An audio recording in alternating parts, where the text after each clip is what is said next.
Hər vaxtınız xeyir olsun əziz izləyicilər. Dünəndən bura Afət Fərman qızının bütün açığı canlı yayımları, köhnə, təzə, nə varsa hamısını mənə göndərirsiniz. Amma mən dünən elə efirdə də onu açıqladım ki sizə. Bəs Afət Fərman qızı o canlıları mənə açmır. Və orada da mənə yaxınlaşanda, həmin o özü də etiraf edirik, toyda görüşmüşük. Orada yaxınlaşanda mən onu soruşdum ki, Afət, siz mənə mi deyirsiniz? O uşaqlarla bağlı o söyüşdü, ölü söyürsüz, diri söyürsüz. Yəni bunları söydüyünüz halda mənlə niyə barışmaq istəyirsiniz? Necə barışmaq istəyirsiniz? Dedi ki, o söyüşlərin, o canlıların sənə heç bir aidiyyatı yoxdur.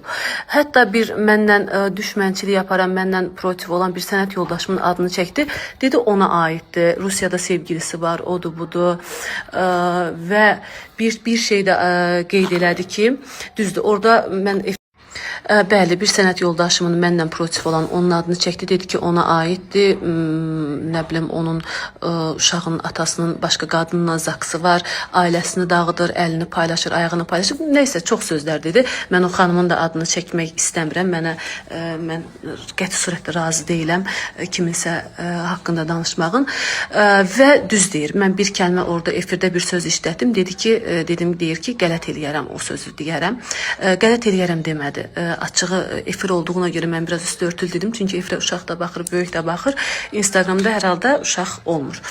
Bəli, orada mənə dedi ki, mən Afət Fərman qızı yox, Afət it qızı olaram. Əgər o sözləri sənə deyirəmsə, mənim dedi açdığım canlılarla sənə heç bir aidiyyatı yox.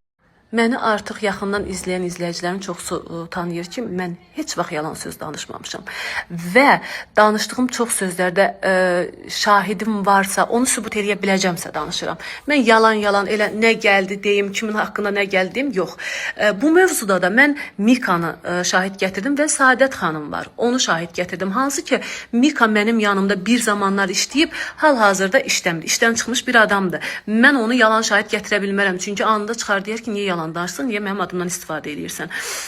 Və Mikanın Afət Fərman qızı ilə mehriban olmağı, sərt olmağı, mən onun Mika hansı ki uşaq deyil, hansısa o gətir-götür prodüserlərdən olmayıb. Mika 40 yaşında bir adamdır. Nasbəri Dostaliyeva məktəbi görmüş bir adamdır və ona heç kim deyə bilməz ki, sən kimlənsə yaxşı ol, kimlənsə pis ol. İçi mən qarışıq, heç kim deyə bilməz ona o sözü. O istəyərsə münasibətin yaxşı saxlayır, istəyərsə pis saxlayır. Və bir şey də nəzərinizə çatdırım ki, mənim yanımda işləyən bütün işçilərə hər zaman demişəm ki, mən ola bilər kimlənsə danışaram, kimlənsə barışaram. Siz münasibətinizi həmişə yaxşı tutun, heç vaxt pisliyə çıxmayın. Sizin çünki işiniz bu camiyadan keçir.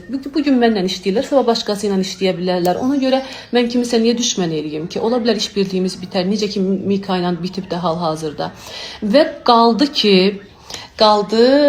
Qranadın o qaranlıq otağından. Həmin restoran Qranat oldu, Moskvada yerləşir. Orada olanlar hamısı bilir ki, oranın qaranlıq otağı deyə bir şey yoxdur. Oranın çox gözəl müğənnilər üçün hazırlanmış otağı var. Özəl müğənnilərə açılır o otaq. Orada yemək hazırlanır. Müğənni oradan səhnəyə gəlir, orada hazırlaşır, giyinir, yeyir, içir, hazırlaşır, paltarını giyinir və gəlir səhnədə, ilk çöldən gəlir səhnəyə. Səhnədən sonra gəlir oturur masada. Qaldı masanın ayaq tərəfi, baş tərəfi. Mən Ümumiyyətlə mən heç bir zaman başda oturmuram və orada da baş ayaq deyə heç olmayıbdı. Olsa belə mən başda oturası deyildim. Çünki mən onu sevmirəm. Başqa əgər yad müğənni varsa, düşmənim olsun, dostum olsun, normal masalardan birini, stullardan birini çəkirəm, otururam orada. Çünki istəmirəm, o şeyləri sevmirəm. Kimsə oturursa otursun, amma mən heç bir zaman oturmuram. Öz ad günümdə belə oturmuram. Yəni mən bu şeyləri sevmirəm və Grantda olan, Grant Hall'da olan insanlar hamısı bilir ki, orada masalar dəyirmidir, yumrudur və orada baş ayaq deyə bir şey yoxdur. Bir də nəzərinizə çatdırım ki, mən oturan yer, mən harada otururamsa baş elə orası ayılır. Nəzərinizə çatdırım. Qaldı Vəfa Zeynallı məsələsinə.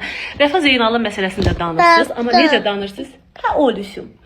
Necə danışırsınız bilmirəm. Vəfa Zeynallı mövzusunda. Gözdə verirəm. Vəfa Zeynallı məsələsində açıqlama gətirim. Yəni, mən yalanı sevmirəm. Mən yalan heç vaxt danışmamışam. Danışmayacağım da. Çünki yalanı özümə təhqir bilirəm, yalanı özümə hörmətsizlik bilirəm.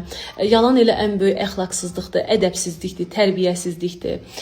Vəfa Zeynallı məsələsində də Vəfa Zeynallı adını yazaraq məhkəməyə müraciət olunub. Sabahları mən o məhkəmə kağızını da sizlərə təqdim edəcəm. Özünüz gözünüzlə görəcəksiniz ki, kim yalancıdır, kim doğruçudur, kim bu məsələlərdə yalan danışır.